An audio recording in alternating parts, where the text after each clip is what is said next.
하루는 제9시쯤 되어서 환상 중에서 밝히 보았다. 고넬료가 늘 경건하여서 온 집안과 더불어 하나님을 경외하고 백성을 많이 구제하고 하나님께 항상 기도하더니 하루는 이렇게 연결이 되는 거죠. 여기에서의 그 하루라고 하는 것은 기도할 때마다 매번 환상을 봤다. 기도할 때마다 환상과 특별 계시에만 신경 썼다.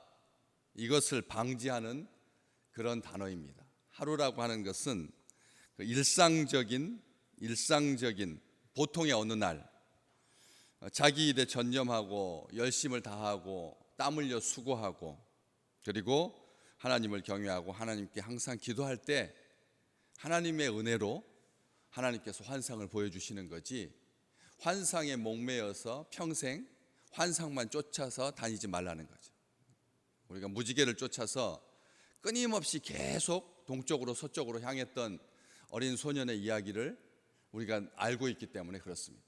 꿈만 쫓아서 환상만 쫓아서 신앙생활하면 폐인됩니다. 어느 날 이 인생의 전체에 걸쳐서 고넬료에게 어느 하루 이 가정이 구원받을 수 있도록 복음으로 구원받는다라고 하는 것을 알 수 있도록 하나님께서 은혜를 베풀어 주신 거지, 매 순간 매번마다 환상 보고 천사를 통해서 하나님의 말씀을 듣고 하지 않았다는 것이죠. 우리가 그런 소망이 있습니다. 그렇죠? 기도할 때마다 하나님의 환상을 보고 하나님의 음성을 듣고, 이건 중요한 건데 많은 사람들이 이게 없으니까 무슨 일을 하냐면 자기 생각을 가지고 하나님께서 그렇게 말한 것처럼 말하는 경우가 있다는 거예요. 자기 생각인데 하나님이 나한테 이런 느낌을 주셨다. 마치 우리가 설교를 많이 이렇게 동영상을 통해서 들었다 보면 하나님께서 어떻게 저 목사님한테는 매번 저렇게 한국말로 저런 느낌이 들도록 할까 싶을 만큼 하면 들으면 굉장히 신비하거든요. 야, 하나님께서 21세기에 저 목사님에게, 저 장로님에게 이렇게 계시를 주셔서 이렇게 말하니까 확신도 있어 보이고, 확신 있게 선포하니까 확신도 있어 보이고, 그리고 혹하는 그런 마음이 있다는 거예요. 그런데 성경에 나오는 그 많은 믿음의 백성들, 하나님의 자녀들 가만히 보시면 일평생 중에서 야곱의 사다리는 딱 한 번 보이는 거거든요. 나중에 인생을 많은 시간을 보낸 다음에 다시 형 만나러 갈 때 야복강가에서 천사와 씨름하고 2번이거든요. 그런데 우리는 어떻게 매 일상마다 하나님께서 이렇게 말을 해줘요. 경환아, 오른쪽으로 옮겨라, 뭘 집어 들어라, 이렇게 설교하고 이렇게 말씀을 선포하면 사람들이 마음에 우리 목사님은 하나님과 늘 교감하고 하나님의 환상을 보고 계시 가운데서 말씀을 선포한다, 이렇게 생각하고 사람이 이제 커 보이기 시작하는 거죠. 그래서 무슨 말을 하든지 거기에 그 말에 사로잡히게 되는 그런 일들이 이 땅에서 비일비재합니다. 그런데 여기 고넬료는 그렇지 않다는 거죠. 스데반이 하나님의 영광과 예수께서 하나님 우편에 서신 것을 본 것은 인생가 중에 딱 한 번이었습니다. 딱 한 번이었습니다. 스데반 집사님도 딱 한 번 그렇게 그 영광 가운데서 우리 주님을 본 거죠. 하나님의 영광과 예수께서 하나님 우편에 서신 것을. 바울도 사도행전 9장에 보면 호련히 하늘로부터 빛이 그를 둘러 비추는지라, 호련히 하늘로부터 빛이 그를 둘러 비추는 것을. 9장에 보면 다메섹의 아나니아라고 하는 제자에게 주께서 환상 중에 불러서 말씀하시죠. 일어나 직가라고 하는 거리로 가서 유다의 집에서 다소 사람 사울이라고 하는 사람을 찾아라. 그가 지금 기도하는 중이다. 우리가 쭉 사도행전을 봐오면서 이렇게 환상 중에 하나님께서 말씀하시고 직접 주님께서 말씀하시고, 아나니아에게는 주께서 환상 중에 불러서 말씀을 하시고, 오늘 이 고넬료에게, 이방인이었던 고넬료, 경건한 사람, 백성을 많이 구제한 사람, 하나님께 항상 기도한 이 고넬료에게는 제9시쯤 되어서 환상 중에 하나님의 사자가 고넬료야 라고 이름을 불러주시고, 그리고 그에게 고넬료가 주목하여서 보고, 이런 사건들이 쭉 기록되어 있습니다. 10장 요 뒤쪽으로 이제 넘어가시면 베드로가 기도하려고 지붕에 올라갔을 때 황홀한 중에 하늘이 열리면서 하늘에서 보자기에 많은 짐승들이 담기는 환상을 보게 되고요. 베드로가 주님 승천한 다음에 매 순간 설교할 때마다 환상을 보고 계시 가운데 충만하여져서 성령 그렇게 말씀을 선포한 게 아니다는 것이죠. 여기 제9시쯤 되어서 환상을 봤다. 여기 제9시라고 하는 것은 아침에 깨어서 9시간쯤 뒤에, 그러니까 다시 말하면 6시에 깼을 때 오후 3시쯤 되는 시간이 제9시거든요. 유대인들은 제9시, 그리고 딱 대척점에 정오에 기도하거나 오후 3시에 기도하거나 오전 9시에 기도하거나 하루에 2번 정도 그렇게 기도를 했습니다. 유대인의 기도 시간입니다. 일부러 그 시간을 제9시라고 말하지 아니하고 제9시쯤 되어라고 말하는 것. 왜? 사람들이 환상을 보려고 제9시에 기도하거든요. 오후 3시에 딱 시간 맞춰서. 사실 오후 3시는 기도할 시간이 아닙니다. 아시겠지만 밥 먹고 조금 있으면 좀 졸리는 시간이거든요. 그래서 기도하지 아니하고 졸리는 시간입니다. 일하다가도 조금 짬을 내어서 쉴 시간이지, 의도를 가지고 기도해야만 기도할 수 있는 시간이 오후 3시 기도 시간입니다. 차라리 아침에 막 일어나서 그냥 습관적으로 침상 머리에서 하나님께 기도하고, 또 습관적으로 잠자기 전에 10시쯤에 11시쯤에 침상에서 하나님 앞에 이렇게 기도하는 이 기도의 습관을 가지지 않는 한 일 가운데서, 관계 가운데서, 처리하는 중에, 행사 가운데서 오후 3시간 시간을 따로 내서 기도한다라고 하는 것은 쉽지 않은 시간입니다. 우리가 교역자들이 목요일 날 오후 2시에 기도하는데, 그 2시라고 하는 그 기도 시간, 이게 알람을 아무리 맞춰놓고 여러 가지 신경을 쓰더라도 잠깐 잘못하면 잊혀지기 쉬운 시간입니다. 놓치기 쉬운 시간입니다.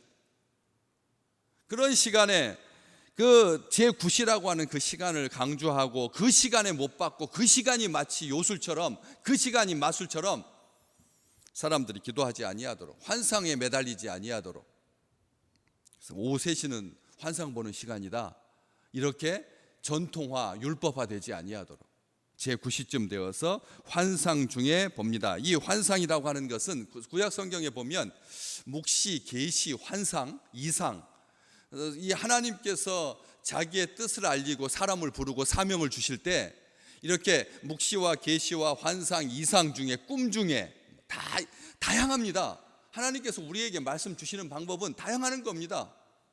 하나님께서 어떤 한편 천편일률적인 어떤 통로를 통해서 늘 그런 식으로 말씀하시는 게 아니라는, 다양한 방법이 있는데, 이 계시, 묵시라고 하는 말, 이 묵시록, 계시록, 이 묵시라고 하는 말, 영어에 아포칼립스 이렇게 우리가 번역을 하는데, 보통 더 흔한 번역은 뭐냐면 dark saying, 어두운 말, 감춰진 말, 이렇게 번역을 합니다.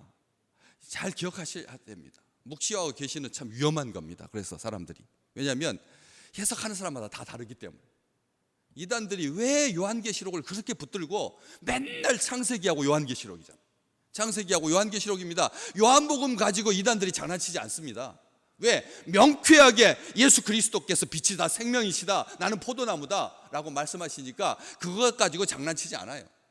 묵시, 쉽게 해석할 수 없는, 더듬어야 알 수 있는 그런 말씀 가지고 이단들이 믿음의 백성들을 유린하거든요. 유혹하고 미혹하고 거짓으로 빠지게 하는. 그렇기 때문에 알기 어렵다는 겁니다. 묵시와 계시는. 그래서 아무나 묵시나 계시 안 줍니다. 다니엘, 스가랴, 아주 그 많은 선지자 중에서도 몇몇 선지자에게 하나님께서 환상 중에 묵시 가운데 계시로 그렇게 자기를 계시하는, 그런데 여기 고넬료에게는 그렇게 묵시로 하지 않았다는 거예요. 계시기도 아닙니다. 환상입니다. 환상 가운데, 이 환상이라고 하는 말이 아주 몽환적인 비몽사몽간이 아니라고 하는 것이 제9시라고 하는 이 시간 때와, 그리고 환상 중에 뒤에 단어가 있죠. 밝히 보았다. 아멘. 밝히 보았다. 그 환상 중에 밝히 보았다. 비전을 말하는 겁니다. 보는 것을 말하는 거예요. 고넬료는 다른 거 보지 않았습니다. 딱 하나님의 사자를 보았습니다. 거짓 사탄을 보지 마시기를 주의 이름으로 축복합니다. 우리가 자기 생각이 자기를 속이는 거짓이거든요. 자기 생각, 자기 느낌, 자기 감, 그걸로 하려고 하는 사람들이 많아요. 환상 중에 밝히 보는 것이 아니라 희미한 느낌 가지고, 감 가지고 자기 욕망을 투사하는 것에 불과한 건데, 자기 욕망의 투사입니다. 자다가 무의식 중에 자기가 하고 싶은 말을 하나님을 빙자하여서 자기가 자기 하고 싶은 대로 하려고 그 말을 하는 거라는 것, 이게 하나님의 사자가 아닌 게, 하나님의 사자가 아닌 주님이 말씀하시는 것이 아니라, 고넬료야, 하나님의 사자는 고넬료에게 아주 분명하게 그의 이름을 불러주십니다. 사탄은 그렇지 않습니다. 고넬료가 주목하여 보고, 계속 이 환상 중에 밝히 보고 주목하여 보고, 이 말을 기억하셔야 됩니다. 환상은 희미한 게 아니라는 거예요.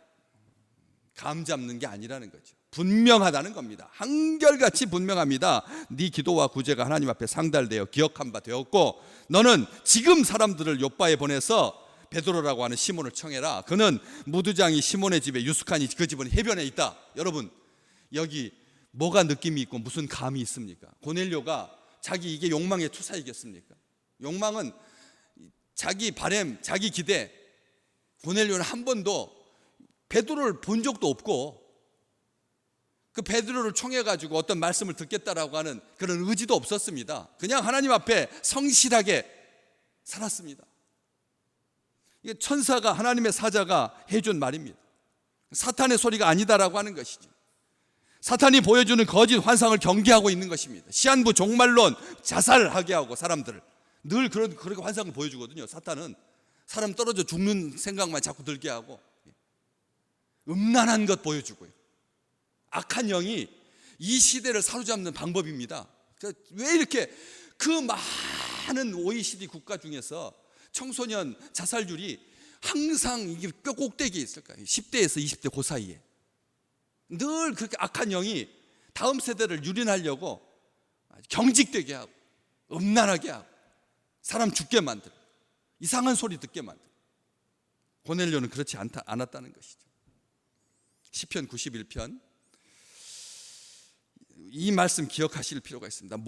하나님의 사자가 모든 길에서 지키는, 하나님의 사자가 모든 길에서 지켜주시는, 생명을 모든 길에서 지켜준다라고 하는 말은 어려움에 빠지지 아니하도록, 악한 길에 가지 아니하도록, 혼란한 길에 가지 아니하도록, 자기 분열의 길로 가지 아니하도록 온전하게 지켜주시는, 주를 경외하는 자를 둘러 진치고 건지시는 하나님이라.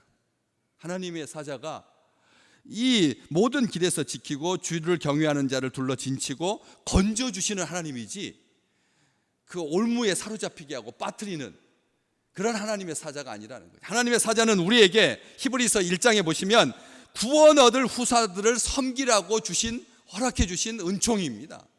하나님의 사자는 우리를 살려주고 우리를 섬기는 그런 귀한 영적인 존재이지, 하나님의 후사들, 구원받을 후사들을 섬기는 그런 존재이고, 말라기 3장에 보면 하나님께서 보내신 하나님의 사자는, 오늘 또 하나님의 사자가 천사의 모습으로든지 친구의 모습으로든지 우리가 그렇게 사모하는 주님의 허름한 모습이로든지 어떠한 모습으로도 우리에게 나타나서 막연한 추측 가운데, 기대 가운데 살지 아니하도록, 추측과 기대 가운데 살지 아니하도록 확실한 가운데, 주여 무슨 일이십니까? 두려움 가운데 그렇게 응답하여서 복음을 듣고 구원을 받게 하시는 그런 놀라운 은총이 가득한 하루가 되시기를 주의 이름으로 축복합니다. 하나님의 사자는 하는 일이 딱 하나 있습니다. 와서 칭찬하는 거죠. 격려하는 거.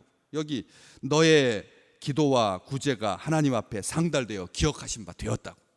이게 천사가 하나님의 사자가 해준 말의 전부입니다. 그리고 베드로를 청해서 그 베드로가 어디에 있는지, 누구 집에 거하고 있는지, 지금 어디에 있는지 분명하게 행복하게 하고 기쁘게 하고 감사하게 하고 그리고 구원받게 하고, 특별히 나중에 베드로가 이 사건을 가지고 사도들과 함께 이야기를 나눌 때 뭐라고 하느냐면, 생명을 얻는 회개를 주시려고 나에게 환상을 보내주시고, 그리고 그 고넬료 집으로 나를 보내셨다. 뭘 주시려고요?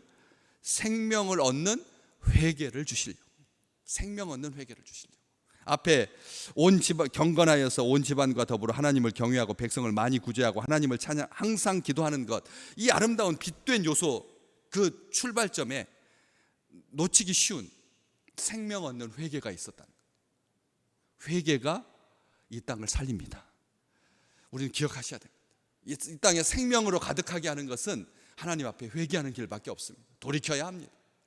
이 민족이 살 길은 그거밖에 없습니다. 다음 세대가 살아나는 길은 우리가 막 다음 세대 막 어쩔 줄 몰라 합니다. 다음 세대 막 어쩔 줄 몰라 해요.